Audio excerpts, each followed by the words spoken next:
quality here. So what I wanted to cover today is to help you all understand different healthcare options that you can offer people. And not only do I want you to be able to understand them, I want you to be able to explain them.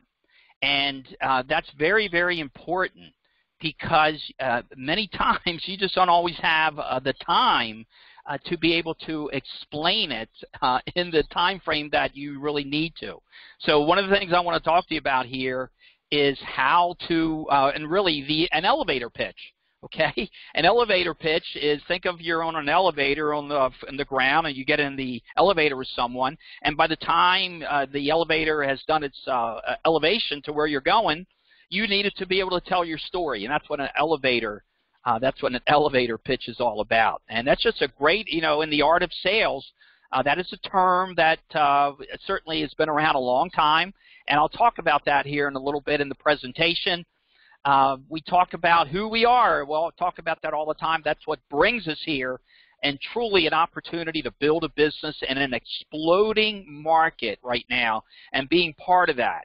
And all the training that I'm speaking to you about here is to help you find a path between success or failure, and to give you a much greater opportunity for success, and giving you specific direction in where to get started, how to get started, keep your lead costs low, things like that. And that's the specific training, the little value add, gym added training that I want to help you all with. But in pertaining to understanding your health coverage options here, just understand that you have the ability to offer plans for everyone through your relationship with Healthcare Solutions Team. So it's a great relationship. And, for those people who are just, laugh about this, but just get, depressed and anxious about trying to understand their health plan, you can be that person that really can be their savior, their advisor, versus a salesperson to help them with this. But when people look at their health coverage options today, they can get it from an employer, or they can get it on their own. So we know that, but you have to take them down this path. I don't want to say you have to, but this is what I do. I take them down a path, and I kind of say, look, you can go this way or this way. And, understanding that health insurance, health coverage is not perfect. It's just not perfect, but you can help them make it as good as possible by understanding their needs and their budget and match these up for them. So that's the way I look at it. That's the way I kind of approach it. But with employer coverage, certainly for the employee, great benefits there, great benefits because you're getting that employer benefit to the employee. It can come out through your payroll. However, when you add family members, oftentimes that is not going to be the best solution. And a lot of your opportunity can come from adding family members and how the employee can have their employer plan, but the family members you can write plans for. You can do that. It's not always that easy, timing and things like that, but it can be done. And a lot of times the employer plans don't always offer PPO networks. Oftentimes they're HMOs just to keep costs down, and there's restrictions with open enrollment. So that is one option on from an employer coverage. However, if you are going to get it on your own, one option is Obamacare, the marketplace, healthcare.gov, whatever people can relate to. Health Sherpa will give you some quotes on that. But the marketplace, the pros is that it's going to cover pre-existings better. You're going to have wellness being covered, unlimited coverage versus a defined coverage where you have a limit on coverage on the off-exchange plans. However, you do have unlimited coverage with Obamacare ACA plans. There are subsidies available for low income, but that's not our market that we're targeting. And there is no underwriting on these plans, so they're easy to get on too. So for times when you're explaining and people's options down the road, sometimes that option could be that they're going to have to change plans if something changes in their health, and you're that person who's going to help guide them. And truly, that is what can happen here. And these plans that have longer term limits can even give them more time now to transition, if indeed they need to, based on changes in their health. I hope you can kind of understand what I just said there in terms of the new plans that are now available. But In terms of Obamacare, ACA plans, those are the pros. However, unless they're on and getting a subsidy, very high premiums, probably double what our plans can be.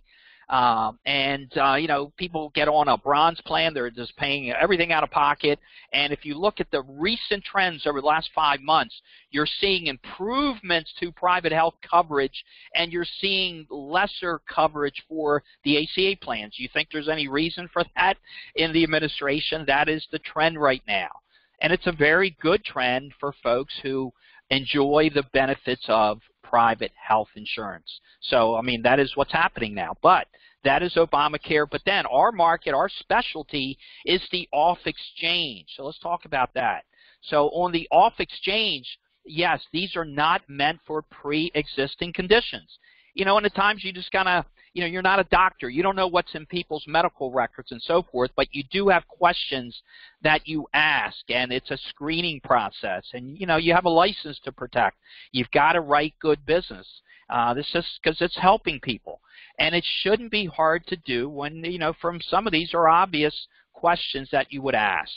But still, it's part of the business to make sure that these plans are being written appropriately. So make sure and that you are, because if they do have pre-existing conditions, that's part of it. You go left or you go right. There are plans that are guaranteed issue plans, and you do have those as options. So, I mean, and that gives options for people and they're guaranteed issue. But the con for the off-exchange is about the pre-existing. Yeah, the plan will have limits. They're high limits, though, and they're not going to cover all the essential health benefits. But the positives are huge, very affordable. You have plans with NatGen. You've got $1 million limits with United Healthcare. You got $2 million. You now have in certain states up to 3-year term limits. And here in Florida, you've got 2-year plans. And you just have to keep an eye on it. I think 3 years coming here in Florida. And I can help you get in the right states for the right plans. But then I really would not talk negatively about the limited medical plans. I mean, it's really a matter of helping people.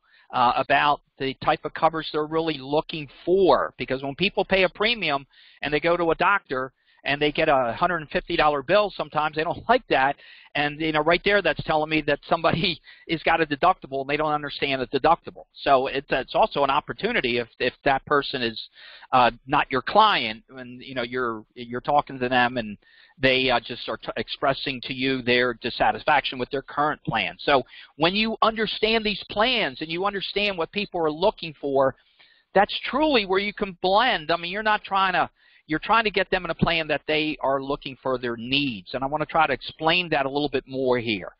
So know your network. We only deal with PPO networks. It's the best kind of network. The two big benefits, you've got nationwide coverage. You can go directly to a specialist. You should know that. You know, I'm assuming that you know that basic here. As far as what clients buy with Obamacare, it's for folks who have critical illnesses, who are folks who are really sick. I mean, who require ongoing care, have had major illnesses. They're very low income. The off-exchange, though, are for folks who are, you know, people who are relatively healthy people who work full-time, making more than $25,000, $50,000 a year.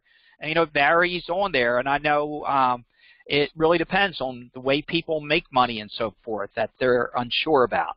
But for the folks that we target, we are normally targeting for folks who would not be qualifying for a subsidy. Now, as far as off-exchange plans, this is where really you've got both of these that you can talk to about. I normally will lead with a term major medical plan because, in my opinion, that's the highest quality type of plan. The quality meaning, you know, if I was to put a family member on this plan and knowing I had the peace of mind that you do have that max out-of-pocket protection. And I talk about that here in a little bit. I'm going to talk to you about coverage, and I'm going to talk to you about protection in a way to try to explain that to people and then match up these plans to what you're hearing from them as far as their preferences. But a term major medical plan, it works like major med with max out-of-pockets. They have lifetime maximums, usually $1 to $2 million in network discounts. With NatGen, you got the huge Aetna network, which is just huge, open choice. It's one of their, there are 3 broad networks in the Aetna network of PPO networks, and it's one of the 3 biggies. So it's very rare to find someone that's not in this network, and it's also widely recognized. Name recognition really helps. So many states, though, you still have 1 year in length. They can be renewed now. New plans are available, as we mentioned, in 2 to 3 years. Like Georgia's a great state now for private health insurance. Very progressive there. And new plans are coming on. But the limited medical plans, also known as zero deductible, fixed benefit, indemnity, I mean, those are different names for that. But a lot of times that can even confuse people when you talk about that. And the point here is that a limited medical plan, you explain, it's great that it gives you first dollar coverage and it's going to be less expensive to use it and so forth. However, you know, you get benefit through the network discount and the schedule of benefits. It pays money towards the claim. That's it. And people need to understand the difference there. And there are ways that you can combine these two if you get to know the plans. But that's what a limited medical plan does. And so to really understand the differences, we've covered a lot of that, in that a term major medical plan will cover a claim fully up to the plan stop loss after the out-of-pocket max is met. It is subject to paying smaller things like doc visits and RX prescriptions out of pocket, and depending on how often someone's going in for their maintenance needs would determine maybe the value someone's going to get out of a plan with a deductible, or maybe they need a lower deductible. That would raise the premium. So this is where you kind of get into crafting the best plan for them. However, there's also limited medical plans. A limited medical plan, the negative, it doesn't have a max out-of-pocket. So that safety net is not there. So a large claim could result in a very big bill. And, you know, very clearly explain that to people. And a lot of times I might explain it as, you know, they like the plan. But I explained that, you know, this is not the kind of plan that you would want to be in if you think you're going to get cancer in the next couple years. I mean, explaining it that way also brings in the emotional aspect that they can maybe understand what you're talking about in terms of, do they understand that's the kind of plan there? Because there are great benefits, though, with limited medical plans, and they're getting them better. There's a lot of improvements in these plans that include hospitalization. You can blend in accident coverage and critical care coverage and give people a good level of coverage and protection. And this is where, when we talk about protection, we attach supplements here. And I'm going to go into that here, where we can add these supplements to customize the health needs and the budgets of people. So the supplement plans, you know, you might want to ask, you know, how do they help the overall plan? The supplements are designed to minimize the risk of a large unexpected claim. I mean, you're not expecting to have an accident in 3 months. So it's the risk of something unexpected. And it fills the gap relating to the deductible and max out-of-pocket. And I can tell you, as I hope, as simple to understand as I'm trying to explain it, a lot of times when you're explaining it, it's like I mentioned, like with Triomed, it's a $15,000 benefit that would be paid out if they're diagnosed with cancer. Okay, but then someone might say, well, $15,000 is certainly not going to cover cancer, right? And so when you say things like that, sometimes it just like throws them off. So just kind of understand that. But I'm trying to help you understand how you're putting together these plans and understanding them. So the supplemental plans are there to fill that gap that you would have with a large claim relating to accidents, or if it was inpatient illness, or it's in the quote tool in NatGen, you see it as SIP, sickness inpatient. Accidents you see listed as AME, accident medical expense. But also there's critical illnesses, cancer, heart attack, stroke, paralysis, and there's other ones as well. And critical illnesses, like, you know, there's a great supplement called Triomed, 3 areas that covers accident, but also critical illness and accidental death and dismemberment. I'm going to talk about that in a little bit here as well. And you can structure these plans based on the relationship. So as you build them, understand there's a relationship between a higher deductible and lower premium. And really what you're doing there is just increasing risk at that point. But you can minimize that exposure through these supplements. So you can build a plan for someone with a very good low premium. And if it has high risk, that's where these supplements come in great to give them the protection they need in the event of an unlikely event. So let me give you an example here, okay? So here's supplement plans, and here's an example, literally an example. And this is I did this like 2 days ago when I put this presentation together. So, by the way, my bread and butter, NatGen, or even with United Healthcare on these term limit plans, you know, these term plans, term major medical plans, I like the $5,000 deductible, and I personally like the 80/20. Which means it's an 80% coinsurance. So these are a one-year plan, so that if you have medical expenses exceeding $5,000 on an 80/20 plan, the insurance company would begin to cover 80% of the expense, and the insured would cover 20%. So there is an additional $5,000 of risk because a $5,000 80/20 plan has a max out-of-pocket of $10,000. Okay, but if you look at the premium, and this is for a 45-year-old female in Florida who is a non-smoker. And again, the chassis, as I talk about, this is the chassis here. This is a premium of $240. Now, if you make it 100% coinsurance, that means that the max out-of-pocket is $5,000. So you've just reduced risk due to an unlikely event of $5,000. That's really what you've done. There's no other difference of what you've done, but the difference in the premiums here are $47.23 or $566 annually. And again, the difference of if you understand that concept, this is risk is what you're talking about. So you can put some supplements here, and these are some examples. Here is like $10,000 of AME. So this is like my least expensive way. Here's my logic on a plan like this, is that to me, when you look at the areas of large claims, whether it be an accident, it could be inpatient sickness, cancer, heart attack, stroke, paralysis, things like that, statistically of an event like that happening, what is the highest probability of they're all unlikely, but of those, which probably is the highest probability? I would venture to say it's accidents. I mean, I haven't done a scientific research, but I would think I have a much higher chance of having an accident walking downstairs here than I do of, having a heart attack. But who knows? Depends on your age and so forth. And the insurance tables will factor all that in.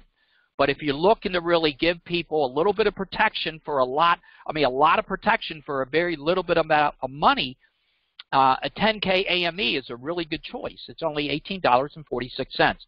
But then you can layer these. So, for $10,000 of benefit coverage, not only for accident, but cancer, heart attack, and stroke, it's $42.46.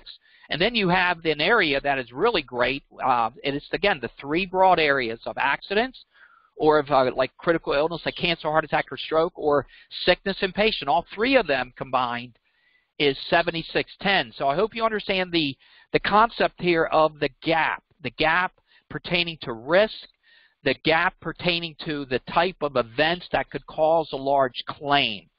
And it comes into money, A very good supplement is called Triomed. And there's two options of Triomed.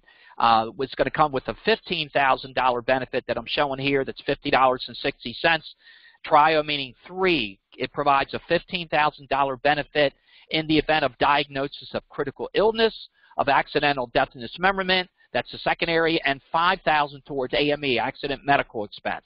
Keep in mind, only on an AME there's a $250 deductible, so should always cover that as far as AME. There aren't deductibles on the other supplements, which literally, if someone were to get cancer and they filed the claim and it got approved, they would just get a check sent for $15,000. And if you were to have that on an 80/20 plan, the plan itself is covering all expenses up to $1 million over $10,000. So that is the initial out-of-pocket expense if you had a big claim like cancer. But then with that diagnosis with Triomed, they could then file the claim. They would get a check for $15,000. So between those two transactions, they've come up an extra $5,000. So I mean, that's just an example. So you could put the Triomed with the 80/20 plan, and here for under $300 for a 45-year-old female. That is really good coverage. So, and then you talk about the $50 copays for urgent care, walk-in clinics, the Aetna network. You could check doctors. I mean, I hope you can see how when you put these plans together, you can really then help people with, again, keep on repeating it, strong coverage, affordable coverage, keep it simple. So when you put it all together, it's all about helping people get the best plans for their needs by explaining their options. Take them down the path. People will understand it, and along the way, pause and ask questions. Do you understand this? Is it making sense? Are you comfortable with this? What kind of plan do you feel better with? Because you're, again, which, option A, option B, you've explained them. There's pros and cons with them, right? And you're now truly an advisor. So, and explain the concept here, and I mentioned this earlier, of coverage and protection. So I explain to people, look, when you're paying money for the premiums here, you're paying for coverage, you're also paying for protection. Do you understand that? Yeah, okay, yeah. So here's what I mean, Mr. Prospect. When you pay for coverage, that means that when you go to the doctor and you expected it to be covered, you didn't expect a bill. Is that kind of what you're saying when you want to be covered? Yeah, that's what I mean. Okay, all right. Well, I have a plan like that. Okay, let me tell you about it. I have a plan that doesn't have a deductible. It gives you first dollar coverage. So when you go, and then you got to kind of put this real example into it. But, knowing that, that's what this person's looking for. So you're helping that because maybe they're on a very low income. They just want to make sure they're covered because they don't have that much money. But you can also give them a limited medical plan that also would provide hospitalization and surgery. And for that individual, that could be the best thing, because otherwise they really, they, like when they go to the doctor, great, but they just can't afford to go to the doctor. But again, as opposed to the person, I might say, who doesn't own a health plan, but I might say, let me just ask you, why do you really buy health insurance? I mean, what is it? But I try to put words in their mouth to see how they react, to see if I get a kind of a confirmation. And I might say, is it just in case? Because this is somebody maybe who hardly ever goes. And, a lot of times if you say that, is it just in case? They go, yeah, that's just in case. Well, what's that telling you? That person's looking for protection, right? Protection of just in case.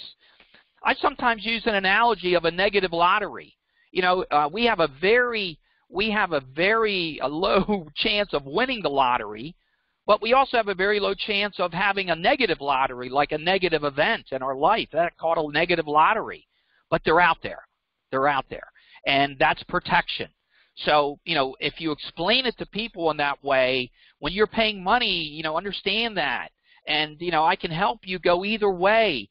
And if they're saying more like they need coverage, then, understand they're really looking more for like a limited medical type plan. But explain to them, of course, the difference is like this wouldn't be the kind of plan that if, you were to get cancer. You understand that, right?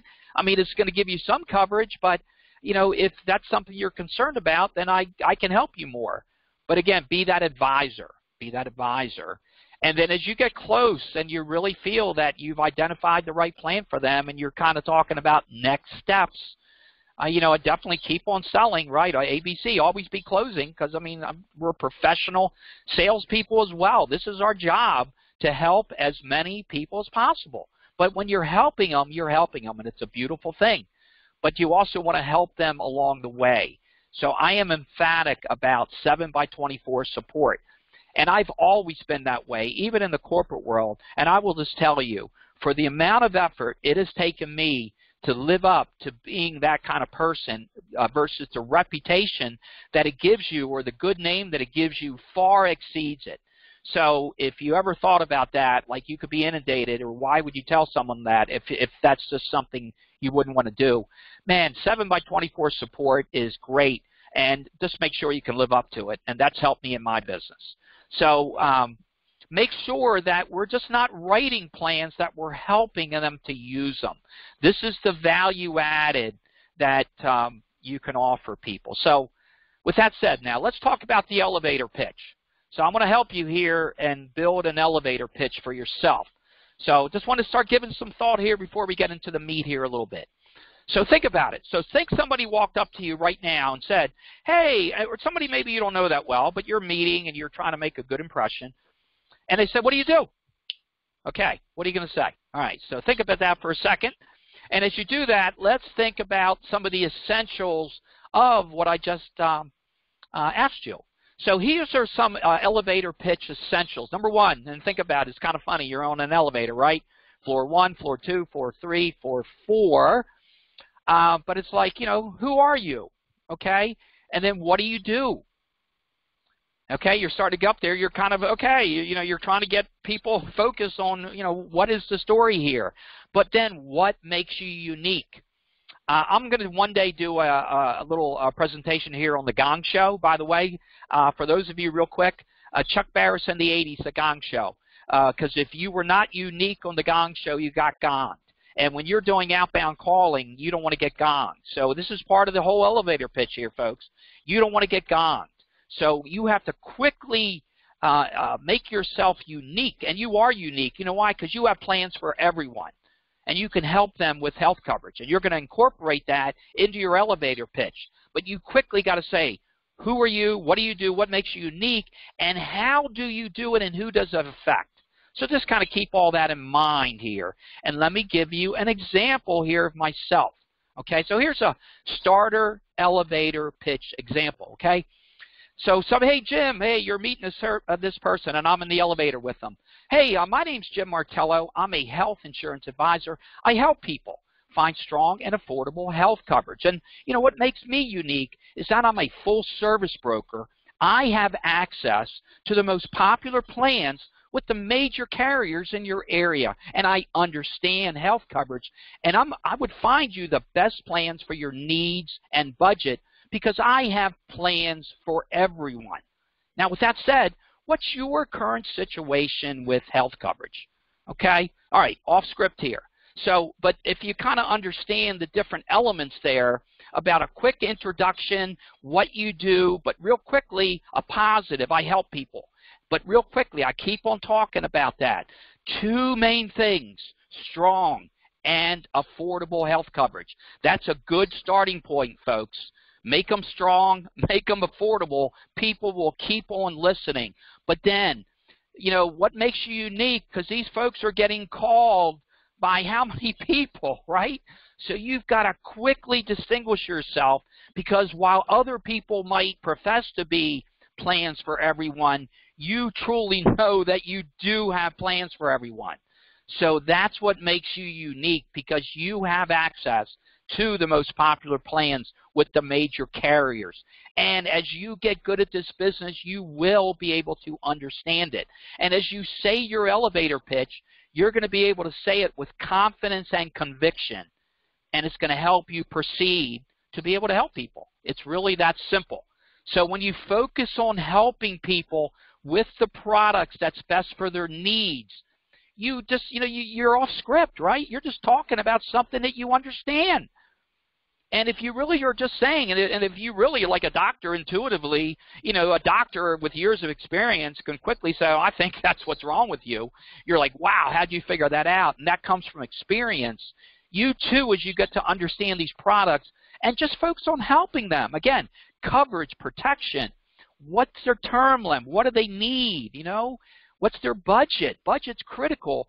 When you turn the pitch into a conversation and focus on offering them solutions to their needs, because we offer plans for everyone and we can help everyone. And that's the beauty of what we do.